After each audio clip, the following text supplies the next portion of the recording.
সিলেটের সাবেক এসপি আব্দুল মান্নানের গ্রেফতার, অপকর্মের পর্দাফাশ।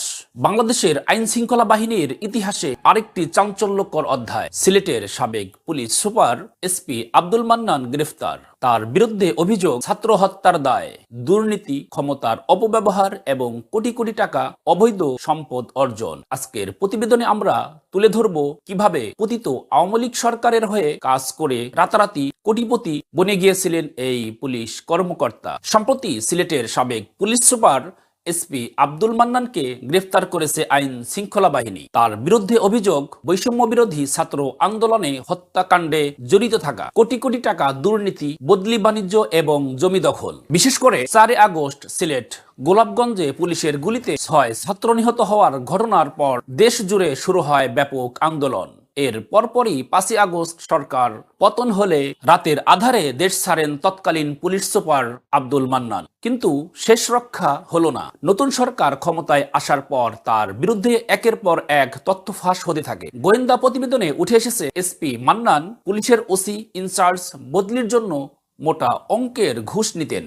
প্রতি থানায় ওসি পোস্টিংয়ে 20 থেকে 30 লাখ টাকা, ফাঁড়ির ইনচার্জ বদলিতে 8 থেকে 10 লক্ষ টাকা। সিলেট জেলায় বদলির পর 2 থানায় ওসি পোস্টিং দিয়েই হাতিয়ে নেন 60 লক্ষ টাকা। কিন্তু এই টাকা তিনি কি করতেন? তদন্তে বেরিয়ে এসেছে এই অর্থের একটি বড় অংশ তিনি বিনিয়োগ করেছেন জমি দখল ও রিসোর্স ব্যবসায়। এসপি মান্নানের দুর্নীতির জগৎ আরো গভীর। গোয়েন্দা প্রতিবেদনে বলা হয়, counter terrorism and transnational crime unit CTTC বদলি হওয়ার পর তিনি গাজীপুরের কিছু জমি বিরোধ নিষ্পত্তির নামে সেই জমি কৌশলে নিজের নামে নিয়ে নেন। পরবর্তীতে সেখানেই গড়ে তোলেন বিশাল বিলাসবহুল শালদাহ ইকো রিসোর্স।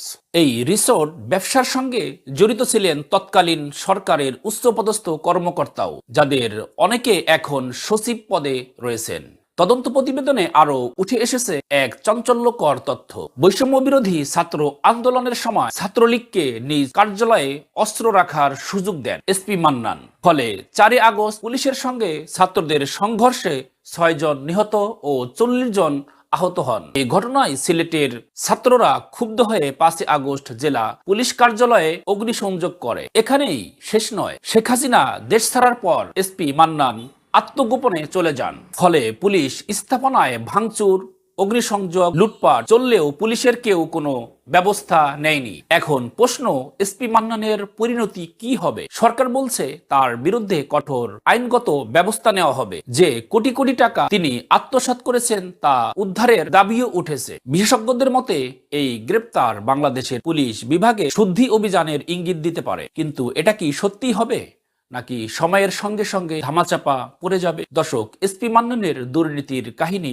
আপনাদের কেমন লাগলো? আপনারা কি মনে করেন তার মতো দুর্নীতিবাজদের দৃষ্টান্তমূলক শাস্তি হওয়া উচিত?